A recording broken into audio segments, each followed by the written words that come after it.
Hello guys, how are you? I'm sure you must be enjoying psychology. Psychology is an academic subject, is fine, but it is applicable to your life also. Why I'm saying? Because today the topic which we are discussing is improving memory. Everyone has the problem. Sir, I learn and forget. I can't remember this. This is my limit. So, how we can improve our memory? This is the topic of today. So, that is why I said psychology is academically important. Fine, it's good. But in every aspect of the life, psychology is there.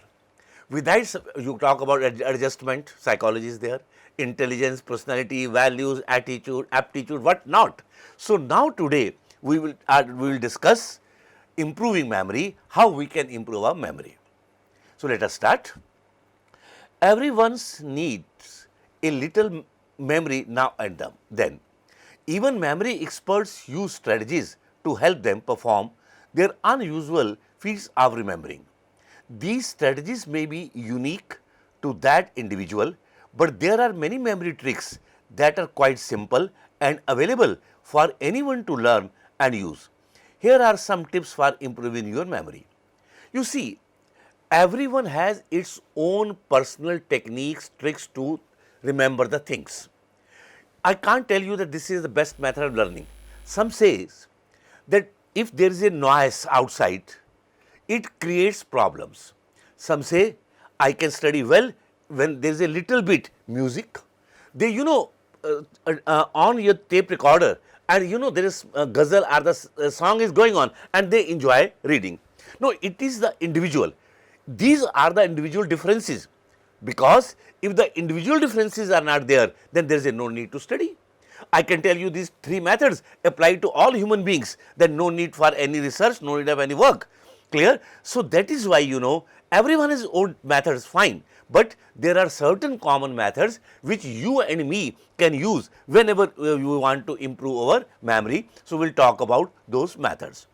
Number one, really think about what you want to remember. I am repeating, really think about what you want to remember. Even wishes to enter information into long-term memory, it is important to think about it, ask questions about it, consider its meaning and examine its relationship to information you already know. In other words, engage in elaboration or deep processing. Doing so will help make a new information part of your existing knowledge framework and will increase your chances of remembering it later. You know what happens?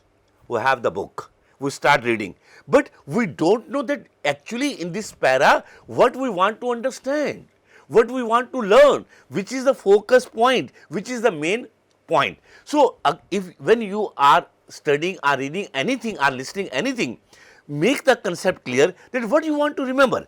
Now, you said I want to remember these three key concepts. Now, think about that. When you have said these three concepts, now naturally when the concepts will come, your concentration will increase, and then try to relate that concept with your early experience, and when you connect with that early experience, it will be remembered. For example, I want to remember, I want to learn the definition of learning. What is learning? Now, I define learning. Learning is relatively permanent change in behavior due to past experience or practice. Now, there is a change in behavior, but due to what? Not because of the effect of the drugs, because when you have taken the drug, our behavior changes, that is not learning. Learning is that which is because of the past experience or the practice, then relatively permanent. Some people say learning is absolutely permanent change. If learning is absolutely permanent change, then there will be no forgetting. Now, connect this point, relatively permanent change, with your experience. Okay, I learned that thing, now I remember 70%, but 30% I have forgotten. That means that learning is relatively permanent, not absolute permanent. As you related this word relatively permanent with your past experience, it will go into your long-term memory and your memory will increase, and whenever anybody will ask you definition of learning, you will be able to explain it. Fine. So, really think about what you want to remember. Number two, pay careful attention to what you want to remember. Unless you consciously notice information you want to remember, it stands little chance of really getting into the long term memory. So, be sure to direct your attention to information you want to remember. True, this does not involve a bit of work, but in a long run it will save your time and money. Now, for example, you are studying history, you are studying any topic of the GK. Now, in that topic, you are studying the history of Olympic Games.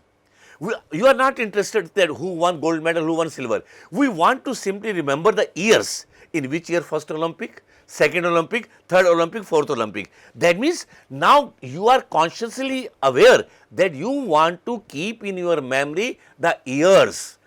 1950, 1954, whatever it is, 47, whatever it is. Now, when you consciously concentrate on the years, that will go into your long term memory. So, not only paying attention, everybody pays attention, but consciously become aware that from this topic, what I want to remember. Now, I am explaining you a lot of things. Now, in this lecture, you see, you concentrate that which are the key points in this para. Now, those key points you keep, you become aware and learn, it will be converted into long term memory. Now, everywhere the term long term memory is coming. You see, there is a short term memory and long term memory. Short term memory is the memory. People say the span is less and long term memory span is higher, that is fine. But short term memory is that where the amount of learning is less and the test of memory is also short. Long term memory, when the amount of learning is more and the interval of test is also longer, is also on the higher side. I have learned today, I am trying to recall after 2 years my long term memory. You asked me, sir, will you give your mobile number? I am saying that my mobile number this. Now, immediately you want to say, sir, your mobile number this, it is short term memory. So, if you want to put your things in the long term memory, then pay careful attention to what you want to remember. Minimize interference. Interference is a major cause of forgetting. In general, the more similar materials are, the more likely they are to produce interference. In practical terms, this means that you should arrange your studying so that you don't study similar subjects one after the other. Instead, work on subjects that are unrelated. The results may be less interference between them and potentially better grades. Now, this interference topic itself needs at least 1.5 hours to explain. And when you will come to in other semesters, when you will come, then we will talk about forgetting, theories of forgetting. But here what we want to say, you see, when we learn, the basic concept is that when you learn anything, the memory traces are built in your mind, in your brain. Now, I am learning A, B, C, D, E. Now, A, B, C, D, E memory traces are in my mind. Now I learn Hindi alphabets, K, K, G, G. Now, K, K, G traces will also emerge, will imprint in my mind. Now, if the material is of similar nature, then what will happen? Both the memory traces will clash. When they will clash, then you will not able to recall that it was the first or the second, because they are similar. When you meet twin brothers, twin sisters. Now, if they in twin brothers sisters, there is a more or less 90% similarity or more than that, we confuse whether it is a Ram or it is a Sham. Some we say Sham is Ram and Ram is Sham. Why? Because those memory traces are clashing with each other. So, when you study, try to think that the topics which are studied, you are studying English, literature. Now, you can study history. You are studying maths, clear? Now, if you are studying maths, then don't take another subject which is related with a similar formula. Now, after maths, you can study bio, you can study chemistry, not maths and physics together, because they are of the similar nature. So, the memory traces, may interfere. So, minimize the interferences. Number 4, engage in distributed learning practices. Don't try to learn all information you want to memorize in long term storage at once. Rather, if at all possible, space over studying, if I am saying if possible, if at all possible, space over studying several sessions. In simple words, taking gaps in between the learning, this is especially important. Now, what is this? Now, sometime we study. How much you study? Sir, I study for 3 hours continuously. But are you able to grasp the things in 3 hours? After 1 hour, you are exhausted.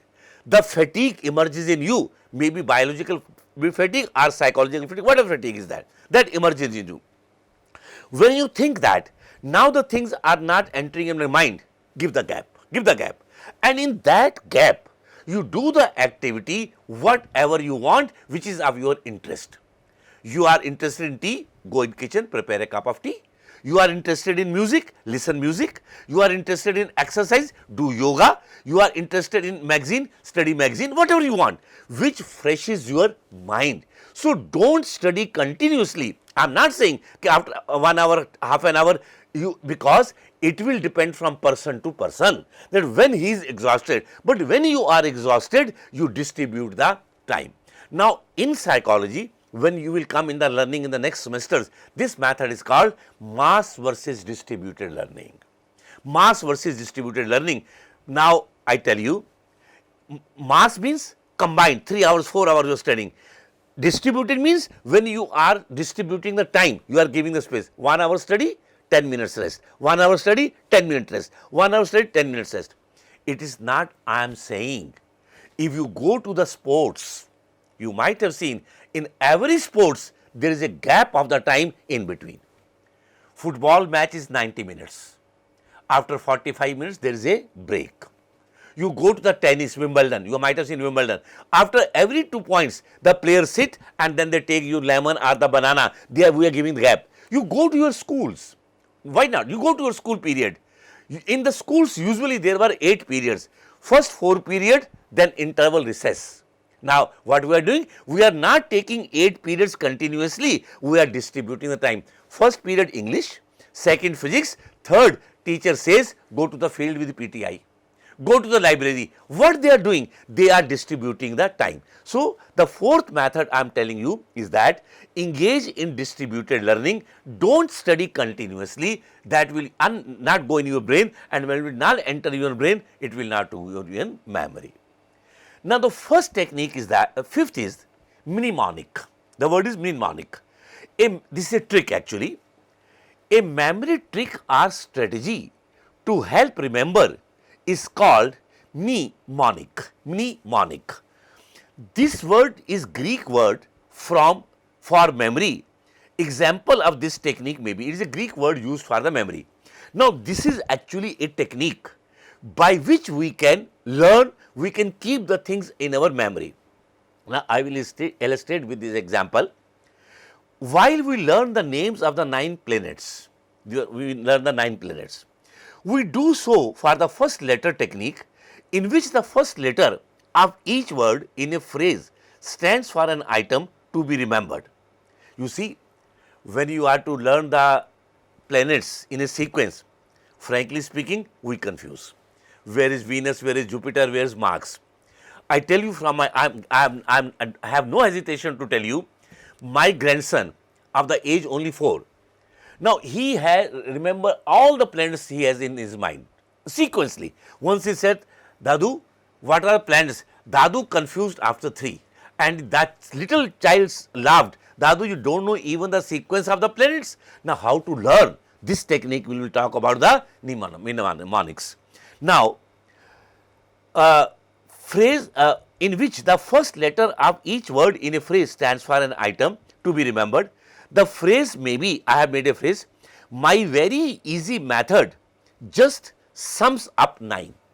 Now, you have learned, you just learned this line, my very easy method just sums up 9.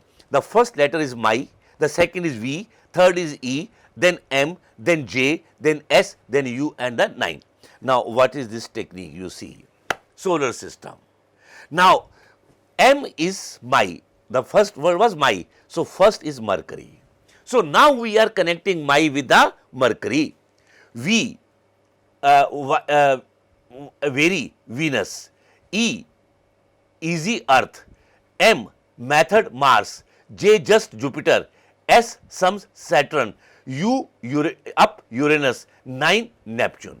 So by this you can remember, you make your own, don't make this phrase, you make your own phrase. In your own, the phrase which suits your culture, which suits to you, your language. Now for anything, you make a phrase and from very first letter we can shift to another letter. Now I am telling another format. Another format to learn planets may be like this. Mercury was the messenger god who carried lots of love to Venus, the beautiful goddess who sprang from Earth's sea. She was married to Mars, her brother, which did not please her father Jupiter or his father Saturn, and his uncle Uranus complained to sea god Neptune. That sounds like a lot, but once linked in this way, the names of the planets are easy to recall. So you framed the sentences and then you can very easily recall. The first was Mercury, then the Venus, then the Earth, then the Mars, then the Jupiter, then the Saturn, then the Uranus, then the Neptune. So this technique sometime we use. This is called mnemonics. This is for the technical subjects, the historical subjects, or for the school going children. Even you or me can also use this technique. Another method is the peg word method. In this method, it is necessary to first memorize a series of peg words, numbered words that can be used as keys for remembering items associated with them.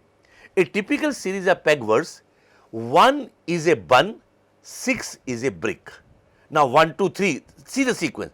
2 is a shoe, 7 is a heaven, 3 is a tree, 3 is a tree, 4 is a door, 5 is a hive, 6 is a brick, 7 is a heaven, 8 is a gate, 9 is a line, and 10 is a hen. Now if you want to learn bun, shoe, tree, door in a sequence order, make this peg. 1 is this, 2 is this, 3 is this, then it will go in your memory. This method is called the peg word method. To use this method, which method? Peg word method. To use this method, each item to be remembered is associated with a peg word and made into an image. For example, if you are trying to remember the parts of the nervous system, you might picture the brain stuck inside a bun, the spinal cord growing out of a shoe, or with the shoes hanging off it, and peripheral nerves are the branches of a tree. Peripheral, branches. So relate peripheral with the tree. In this way, you combine one word with the other, make the peg series, and it will be easy to remember and will go in your memory. Another method is verbal or rhythmic organization. How do you spell relief? How you spell relief? If one spelling of the word with an I, E or EI in it, you resort to the old rhyme I before E except after C or when rounded as. As in neighbor or the ways, you have made use of the verbal or rhythmic organization mnemonics. 30 days hath, September, April, June and November is another example of this technique. You can make rhythms of your own.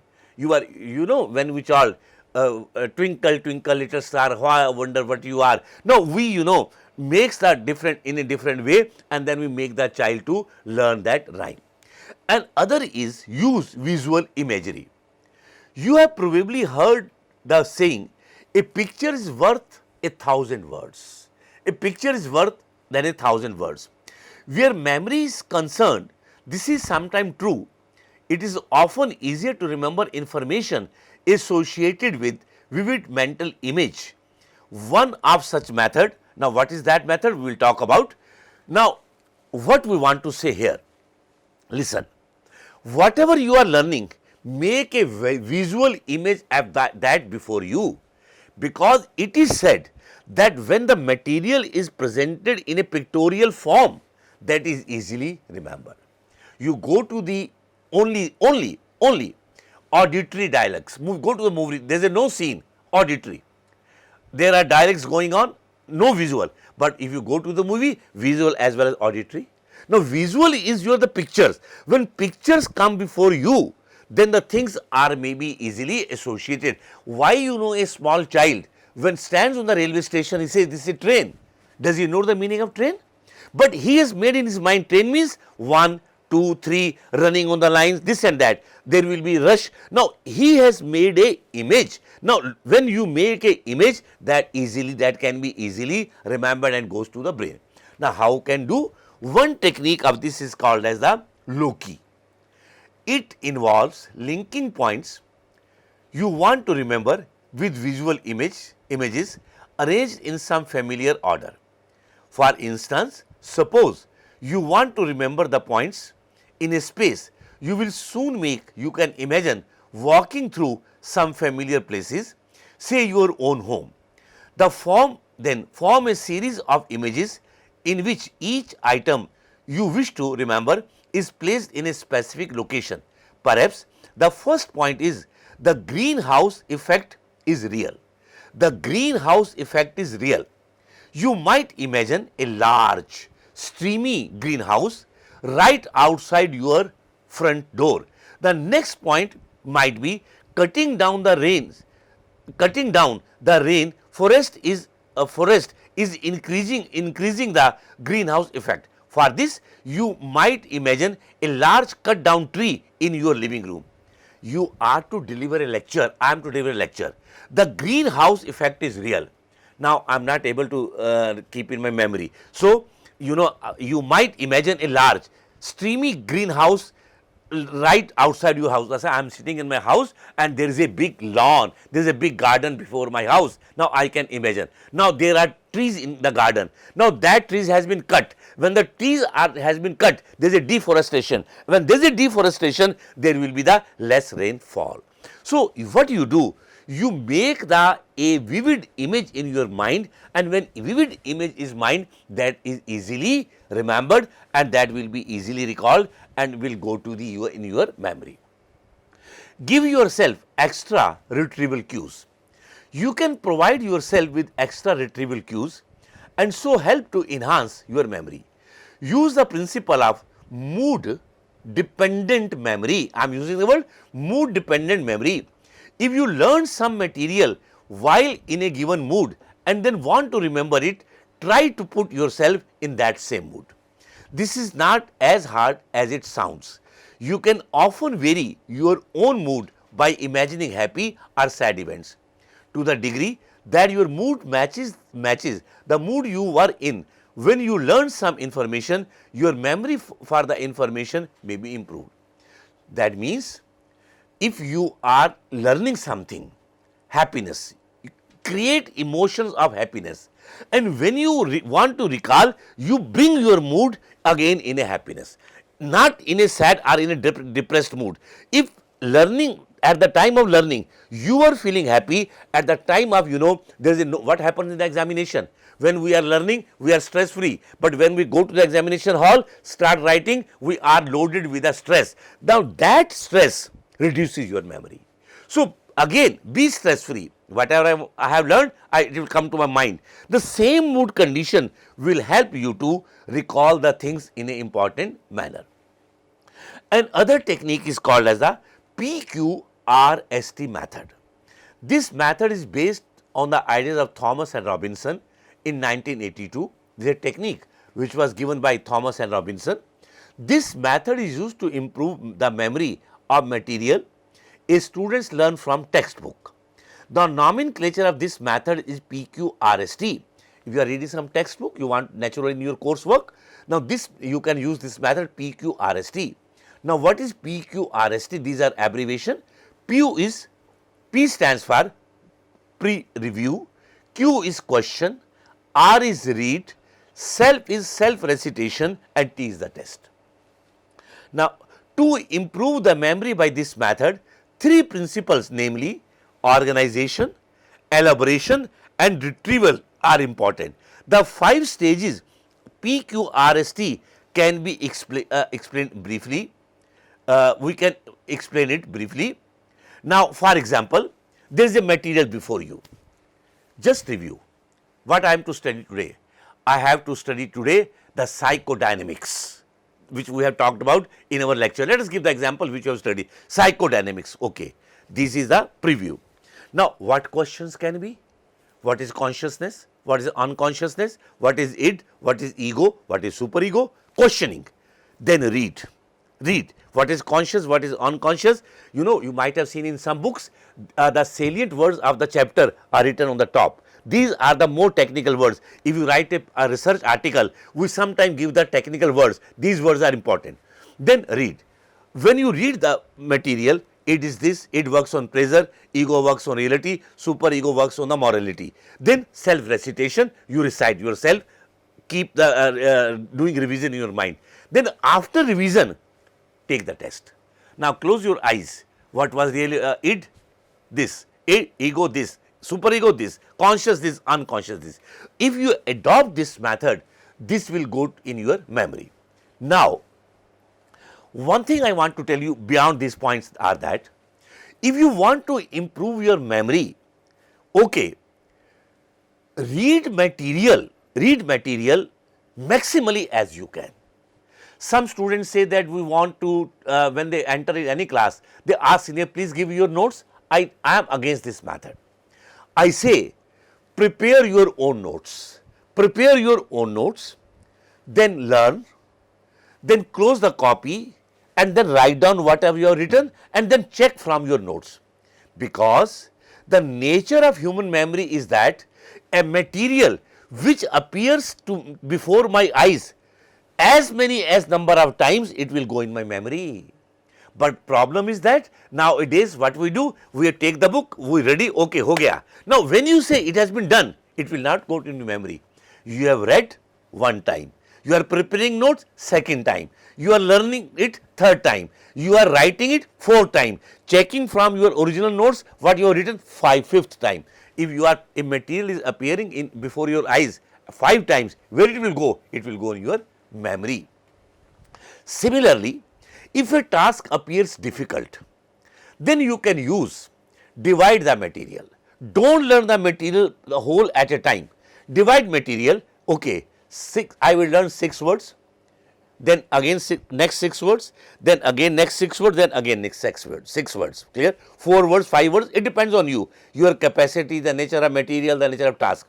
Now I say, I have learned 4 words, A part, then next 4 words B, then next 4 C, next 4 D. Now once I have learned these 4 words, I say, oh, it is coming in my memory, my motivation will increase. But if I am studying, try to keep in my memory all the words at a time, I am not able to recall, I will be frustrated. Once I am frustrated, it will develop negative attitude towards the academics. But A part, first 4, B, C, D, now combine all.